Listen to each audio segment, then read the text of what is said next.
Queridos, a paz do Senhor Jesus, amém? Abra comigo, por bondade, a sua Bíblia, no livro de Colossenses, carta do apóstolo Paulo aos Colossenses, o capítulo de número 2, a seguir o verso 4 em diante. Enquanto você manuseia a sua Bíblia, eu quero cumprimentar nossos obreiros que estão aqui juntamente com o pastor Leandro, e louvar a Deus por cada um dos irmãos que vieram nesta noite adorar o nome do Senhor. Os irmãos encontraram? Colossenses capítulo de número 2 e o verso de número 4 diz assim: "E digo isso para que ninguém vos engane com palavras persuasivas, porque ainda que esteja ausente quanto ao corpo, contudo em espírito estou convosco, regozijando-me e vendo a vossa ordem e a firmeza da vossa fé em Cristo. Como pois recebestes o Senhor Jesus Cristo, assim também andai nele, arraigados e edificados nele e confirmados na fé. Assim como fostes ensinado, crescendo em ação de graças, tendo cuidado para que ninguém vos faça presa sua por meio de filosofias e vãs sutilezas, segundo a tradição de homens, segundo os rudimentos do mundo, e não seguindo Cristo, porque nele habita corporalmente toda a plenitude da divindade." Amém, irmãos? Podem vos assentar em nome de Jesus. Nós queremos agradecer a Deus por essa oportunidade que nos é dada e rogar já as orações dos irmãos em nosso favor, pois nós temos hoje aqui sugerido um tema muito interessante, irmãos. É falar sobre gnosticismo. Gnosticismo. A palavra parece nova, mas é uma heresia das mais antigas que existe no mundo. É uma heresia que surgiu nos primórdios, no primeiro século da igreja primitiva, e, segundo alguns entendidos, é uma heresia que é a essência de todas as outras heresias. Ela não é a origem, porque a origem das heresias nós sabemos que ela vem da sutileza do nosso adversário. E falando em sutileza, agora nas próximas lições, esse próximo trimestre, nós estudaremos sobre as sutilezas de Satanás contra a vida da igreja. Então será de essencial esse estudo da escola bíblica nesse próximo trimestre. Amém, irmãos? Mas aqui, então, hoje é um tema interessante, né? É um tema onde nós temos por proposta trazer bastante informação, mas também queremos trazer a aplicação da palavra de Deus de forma espiritual. Amém, queridos? A igreja de Colossos, quando você abrir a sua Bíblia no livro de Colossenses, você vai lembrar que a igreja de Colossos, ela teve a sua origem, né? Ela é fruto da terceira viagem missionária do apóstolo Paulo a Éfeso. Porém, queridos, essa igreja não foi fundada por Paulo. Tanto é que nesse capítulo 2, Paulo está dizendo que nem o rosto dele eles conheciam.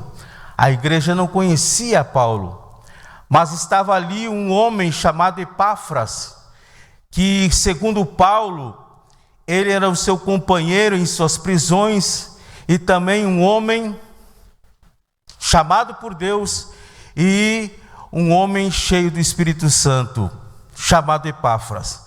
E foi esse homem, Epáfras, que, sabendo da situação da igreja em Colossos, foi até a prisão onde Paulo estava preso por pregar o evangelho, e contou a Paulo a situação que estava acontecendo nessa igreja em Colossos. era um ataque, queridos, de falsos mestres que estavam tentando inserir no meio do cristianismo, no meio da igreja, essas ideologias gnósticas. O gnosticismo, ele é uma ideologia, uma filosofia misturada com o judaísmo e a filosofia grega. Essa palavra gnóstico ou gnosticismo, ela é derivada da palavra grega chamada gnosis, que significa conhecimento. Diga comigo, conhecimento. Queridos, em que estava baseado, qual era a característica do gnosticismo? E à medida que nós for falar aqui, irmãos, você vai ver que essa heresia lá nos primórdios da igreja, no primeiro século, nasceu junto com a igreja, podemos dizer assim. Ainda em nossos dias, ela está mais do que nunca ativa, maquiada de uma forma mais sofisticada, mas ela está ativa. Então, por isso que é importante esse ensino. Terça-feira passada, os irmãos que vieram, os irmãos puderam ouvir o pastor Leandro pregar sobre não há outro evangelho. E segundo o pastor Leandro falando, eu até anotei no celular, que a Bíblia Sagrada, quando ela é mal interpretada, quando ela é mal aplicada, de forma com que não seja exaurido, extraído dela as verdades bíblicas e espirituais, ela causa o mal. Ela vem para fazer mal.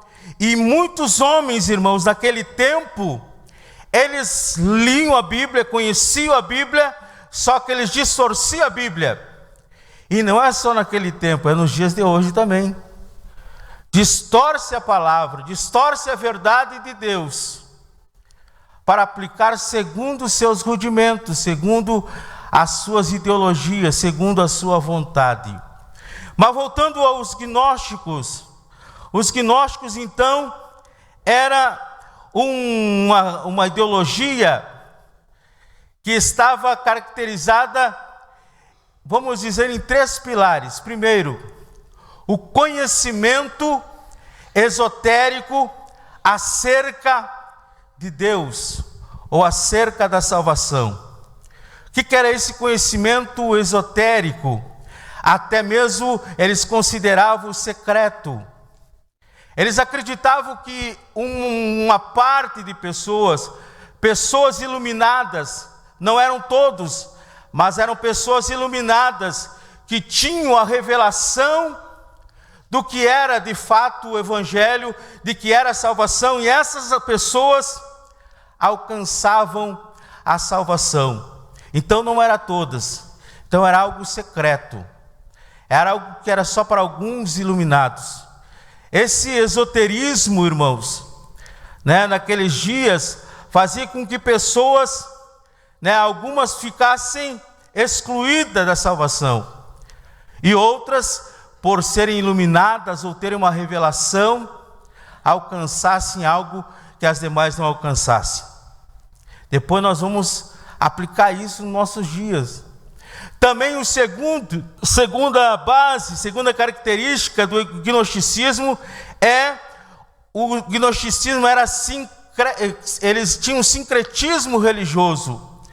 O que é sincretismo religioso? Você já ouviu falar? Sincretismo religioso, irmãos, era uma ideologia filosófica onde eles agregavam ou procuravam agregar para si ou para a sua ideologia todos os outros tipos de ideologias ou doutrinas de variadas religiões. Então eles pegavam todas as ideologias que eles achavam por bem ou boas e queriam agregar justamente no cristianismo. É por isso que existia,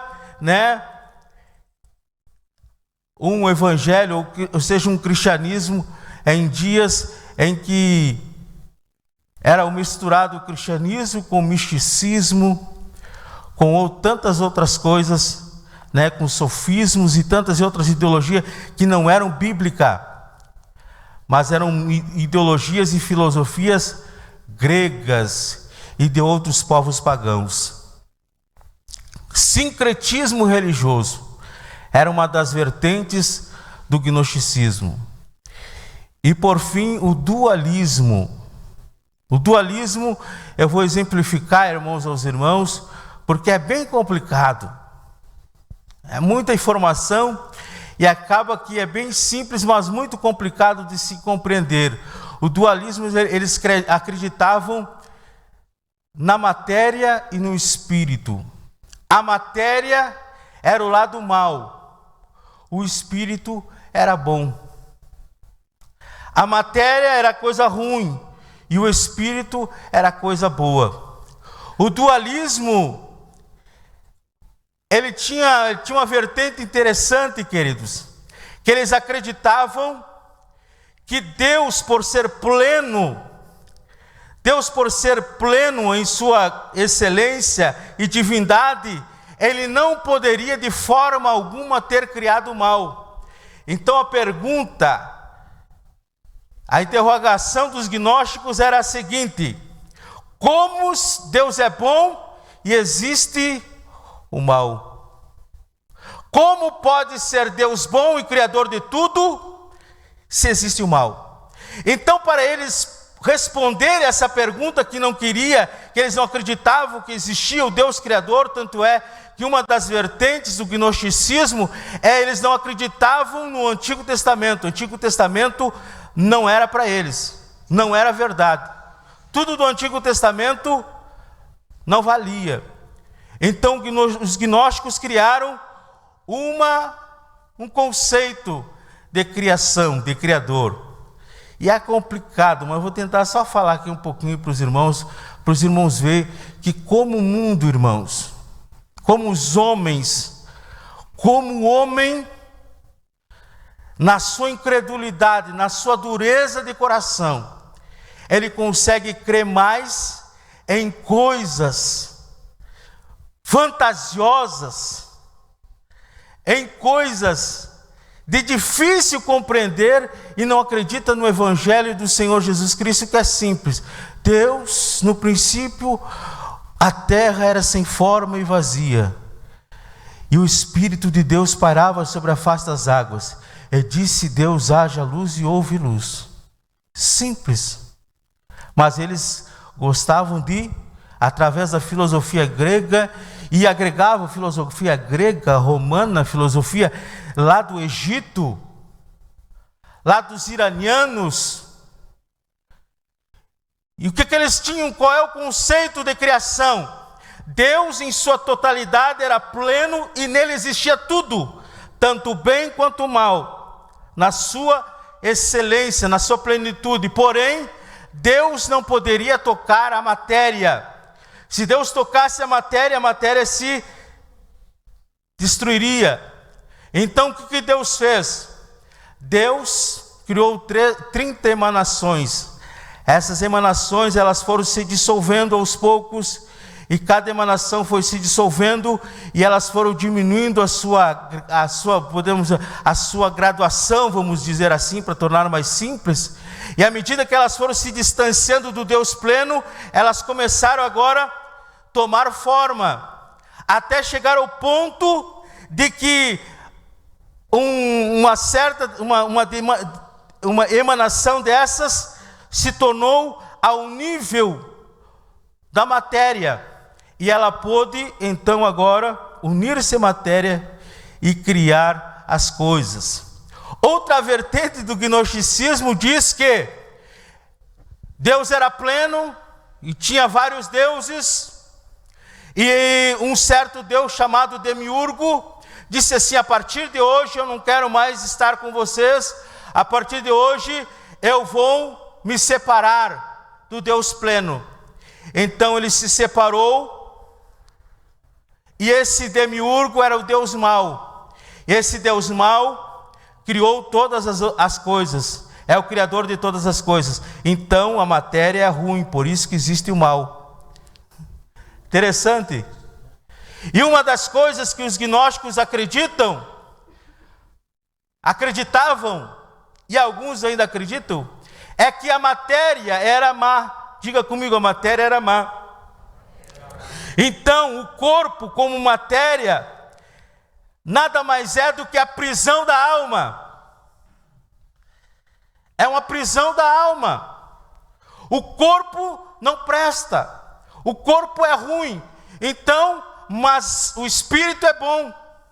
Então não importa o que vai acontecer com o corpo, porque o corpo vai se deteriorar e vai se terminar, mas a alma já está salva, a alma já está garantida, a alma é eterna.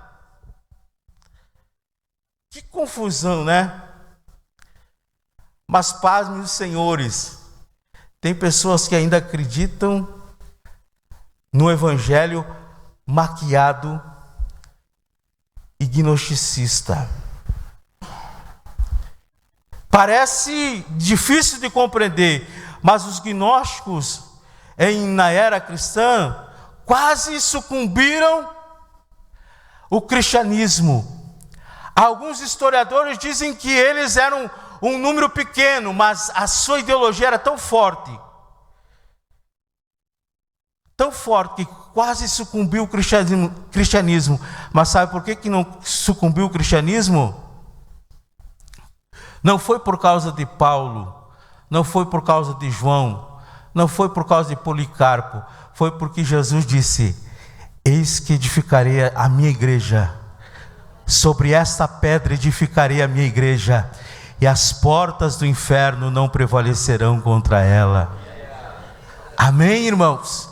Nós estamos debaixo dessa promessa, mas isso não quer dizer que o inimigo não intente, até nos nossos dias, com heresias, ideologias, que intentam contra a vida da igreja, a nos tirar do caminho de Deus. Do caminho de Deus. Então os dualistas, uma das coisas, e eu quero que você grave isso aqui é muito importante. Os dualistas não acreditavam, diziam que a matéria era má, que o corpo era má. Então eles não acreditavam no Cristo encarnado. Eles não acreditavam que Cristo era o Filho de Deus. É por isso que nós vimos João dizendo: no princípio era o Verbo, e o Verbo era Deus, e o Verbo se fez carne e habitou entre nós, e nós vimos a glória do unigênito do Pai. Ele disse: o Verbo se fez carne. Amém, irmãos? Por quê? Porque era um combate. Os gnósticos já estavam bombardeando a igreja, dizendo: a matéria é ruim, não tem como Jesus ou o Deus se ter nascido encarnado, porque ele não ia nascer, ele não ia ter contato com a matéria é ruim. Outra vertente dos gnósticos é que eles diziam: a matéria, ou seja, Deus, não pode sofrer. Então não teria como Jesus ter pagado o preço. Isaías 53 para eles não existia. Ele foi subindo como renovo, como a raiz em terra seca. Não tinha parecer nem formosura, nenhuma beleza vimos para o que desejássemos.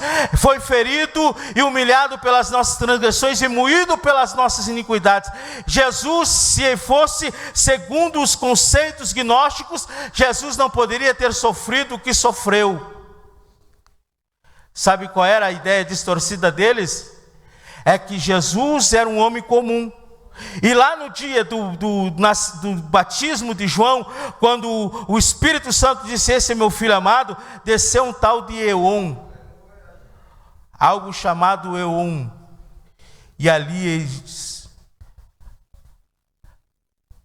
ele tornou Jesus um homem comum em divindade. Só que quando Jesus foi levado ao sacrifício, saiu essa divindade de Jesus, porque Deus não poderia sofrer. Parece difícil de entender, né, irmãos? Parece complicado. Mas vamos ver aqui, irmãos. Abra comigo a sua Bíblia, no capítulo 4 de 1 João. 4 de 1 João.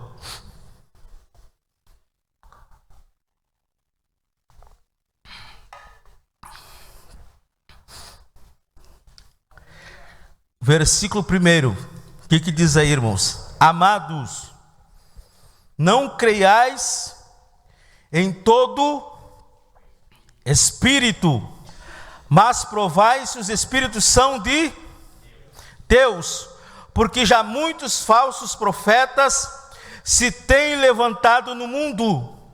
Nisto conhecereis o Espírito de Deus. Todo espírito que confessa que Jesus Cristo veio em carne é de Deus. E todo espírito que não confessa que Jesus Cristo veio em carne não é de Deus, mas este é o espírito do anticristo, do qual já ouviste que há de vir, e eis que está já no mundo. Amém, irmãos? Quando a gente lê isso aqui, a gente já associa lá no Apocalipse, já associa lá na volta de Jesus. Mas João está falando justamente, irmãos, dessa heresia chamada gnosticismo.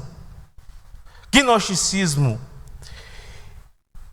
Confesso aos irmãos que quando o pastor me passou esse nome, eu fiquei, e agora?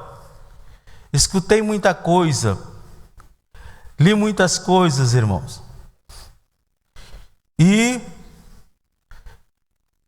pedi tanta misericórdia de Deus para tentar formar alguma coisa, para trazer mais claro aos irmãos.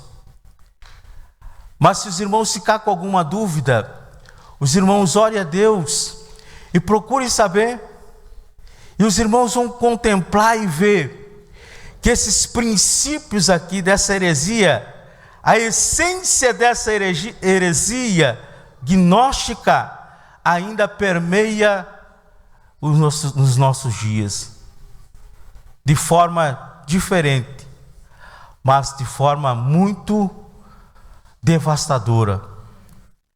Porque os gnósticos, querido, o que eles fizeram? Quando eles entraram no cristianismo, quando eles entraram na igreja primitiva, eles trouxeram consigo as suas filosofias e tentaram gnostizar o cristianismo, dizendo: Jesus que vocês conhecem não era Jesus, o Filho de Deus encarnado, era uma figura, era uma imagem espiritual, ou seja, era um espírito, era um anjo. Mas como anjo, Jesus, se fosse anjo, Jesus não sentiria fome, não sentiria sede. Jesus não teria derramado o seu sangue inocente na cruz do Calvário por nossas vidas. Então por isso, por essa razão, é que Paulo vai dizer assim, nós lemos: como pois recebeste o Senhor Jesus Cristo, assim também andai nele. Diga comigo: como pois recebeste o Senhor Jesus Cristo, assim andai nele. Como você recebeu a Jesus, irmão? Como nós recebemos a Jesus, irmãos? Paulo sabia como ele tinha recebido Jesus. Ele estava para caminho de Damasco, né? Caiu com um facho de luz, e ele conheceu quem ele perseguia. Ele conheceu Cristo, o que se fez carne. Ele teve revelação de Cristo, aquele que foi morto e ressuscitou. Como nós conhecemos a Jesus? Como nós conhecemos a Jesus? Como você recebeu a Jesus? Nós não recebemos Jesus como simplesmente um espírito, um guia, um guru. Não, nós recebemos Jesus como Filho de Deus, aquele que foi morto e ao terceiro dia ressuscitou. Esse Jesus que os irmãos tocaram nessa noite, Ele está vivo, está no nosso meio, através do seu Espírito, através da sua palavra. Como nós recebemos Jesus? Da forma que recebemos Jesus, nós precisamos ter as nossas convicções claras, porque o gnosticismo nada mais era do que especulações e achismos. Isso está cheio no mundo, querido. Se você abrir a internet, você vai ver vários homens, e a Bíblia diz, e se cumpre o que Paulo escreve a Timóteo, dizendo: nos últimos dias sobrevirão tempos trabalhosos, tempos difíceis, em que os homens não suportarão a sã doutrina, mas sentirão comichão nos ouvidos, cercar-se-ão de mestres e doutores, homens que só falam: eu acho que é assim, eu acredito que é assim, e às vezes não tem um conceito próprio do que é, ou seja, do que é cristianismo. Eles acham porque o fulano falou, porque o Beltrano falou, porque Platão falou, porque Sócrates falou. Nós sabemos quem é Jesus, porque tivemos um encontro verdadeiro com Ele. Nós sabemos quem é Jesus, porque Ele transformou a nossa vida. Nós sabemos quem é Jesus, porque nós sentimos a presença dEle.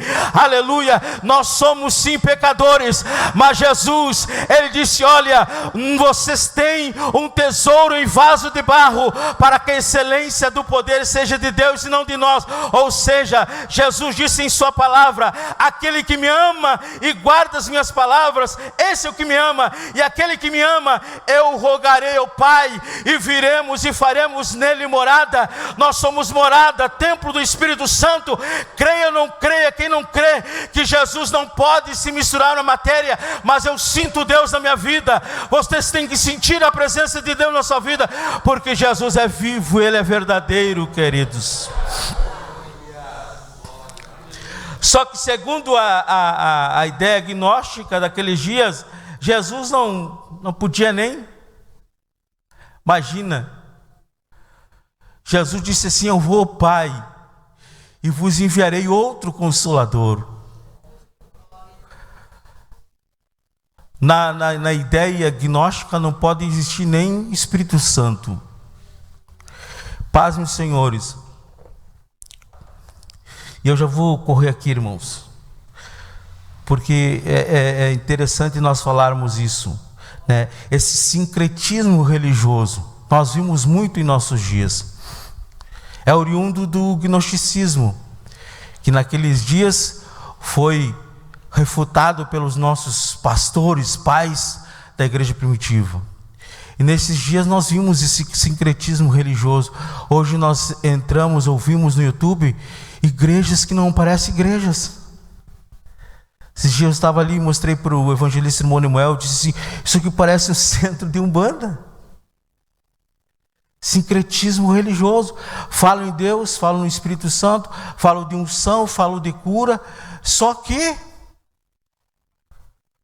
pegam os modismos, misturam.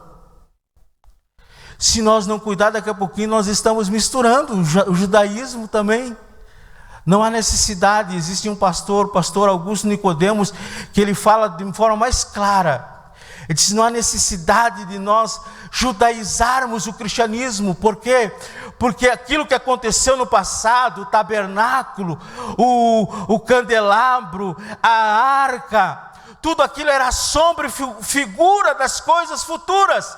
Só que em Cristo tudo isso se manifestou. Agora nós não precisamos mais da sombra. Agora nós podemos ver Jesus face a face. Nós podemos ter acesso a Jesus. Então não precisa colocarmos uma arca aqui dentro da igreja e dizer: aqui está a presença de Deus. Não! Jesus está aqui. Jesus está aí. Jesus está no nosso meio, através do Espírito Santo de Deus.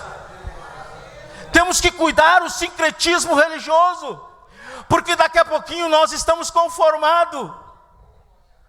Não, mas sabe o que acontece? Um vale de sal aí nós podemos colocar aqui na igreja. Acontece milagre, vamos colocar. tem problema. Olha, você não sabe como acontece cura. Se nós colocarmos aí uma fitinha vermelha e começarmos a misturarmos as coisas, isso é sincretismo religioso. O Evangelho de Jesus Cristo, a palavra de Deus, é suficiente para fazer milagres. A Bíblia diz: toda a Escritura é divinamente inspirada para instruir, redarguir, corrigir em justiça. Toda a Escritura. Se a palavra não faz, nada mais vai fazer. Mas é a palavra que tem que ser pregada, é a palavra que tem que ser ouvida, é a palavra que tem que ser ministrada, é a palavra que tem que ser falada, é a palavra, querido, é a palavra que faz. Não, irmãos, é mistura. Está acontecendo muita miscigenação do cristianismo, muita mistura. E aí nós temos igrejas escuras, nós temos igreja para todo tipo de gosto, igrejas escuras, igrejas com luzes, igrejas que são boates, outras igrejas são só revelações, igrejas, enfim. E aonde está o verdadeiro evangelho?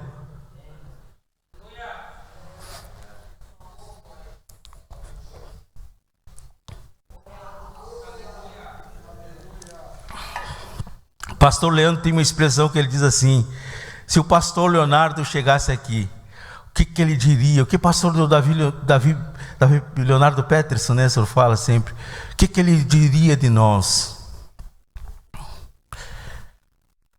Porque há muita mistura. Nós temos que cuidar com o sincretismo religioso. Olha só o perigo, irmãos.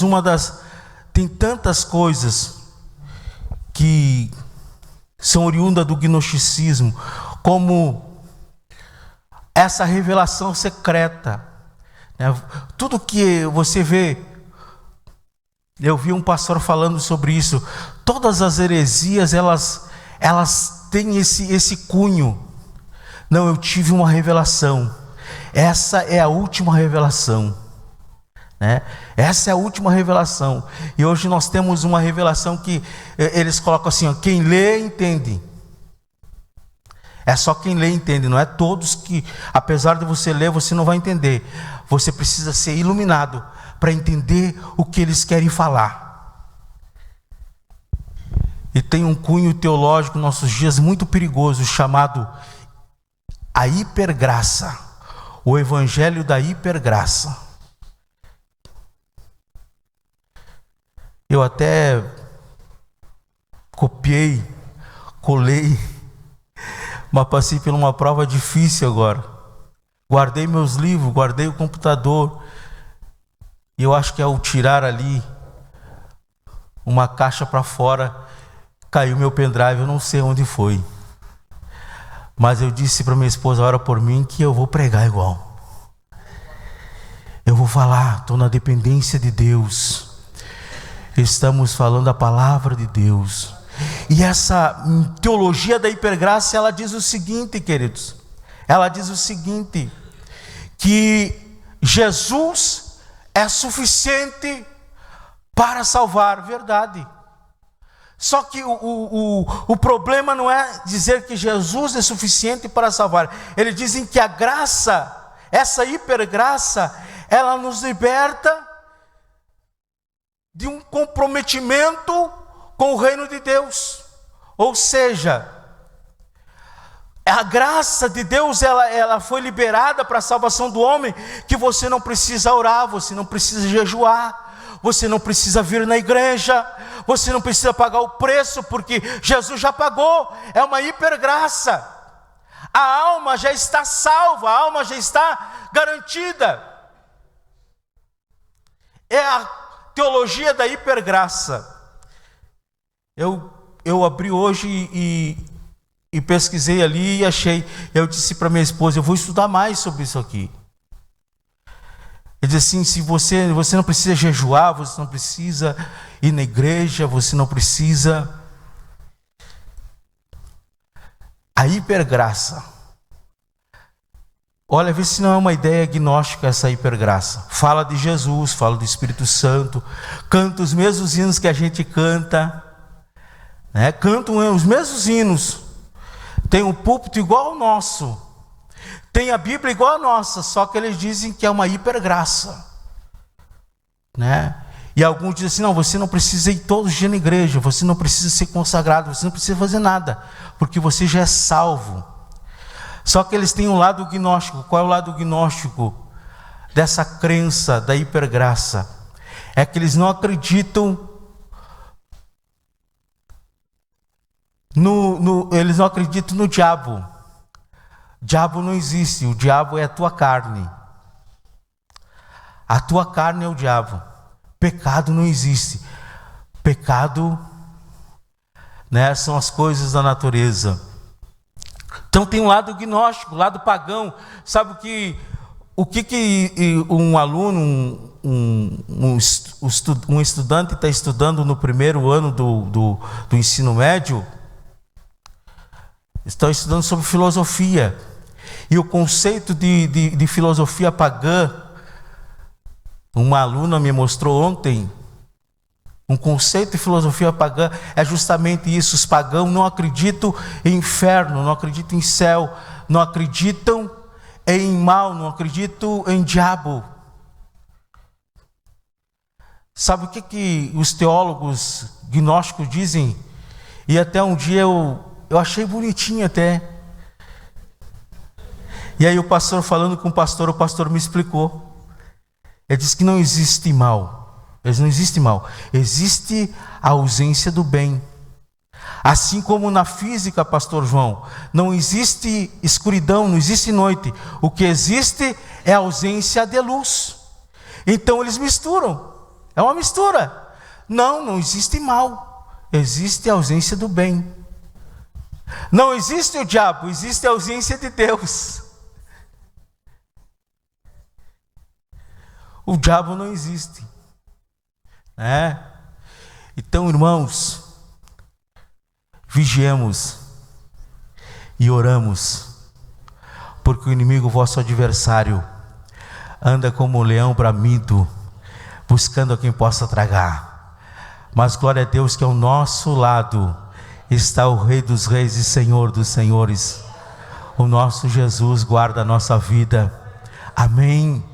Nós estamos, irmãos, lutando. Irmãos, você sabe de uma coisa que eu descobri que estudando sobre esse assunto, é que os nossos pais da igreja, os pais da igreja primitiva, os pastores da igreja primitiva, a maior guerra que os pastores tiveram, a maior luta, o maior enfrentamento que eles tiveram nos primórdios do Evangelho, não foi, irmãos, a perseguição externa, não foi os ataques externos, porque muitos cristãos iam para a fogueira, iam para as arenas, e os leões os comiam, mas eles iam lá e cantavam, adoravam o Senhor e sabiam que ir para o céu.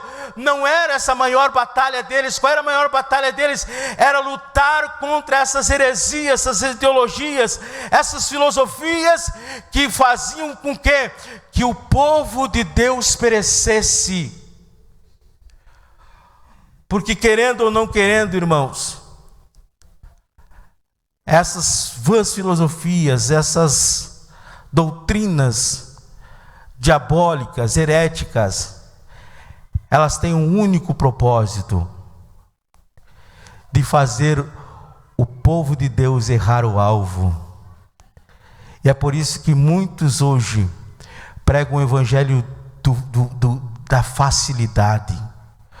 E hoje existe evangelho para tudo que é gosto, igreja para tudo que é gosto. E alguns dizem assim, todo caminho leva a Deus. Tem um hino muito antigo que eu cantava, coisa de guri, era sinal de alerta, muito antigo, muitos aqui não conheceram, mas eles diziam que todo caminho leva a Deus, e não é verdade. É só Jesus. Ele disse: eu sou o caminho, eu sou a verdade, eu sou a vida. Ninguém vem ao Pai senão por mim. Aleluia. Oh, aleluia. Não caia nesse engano.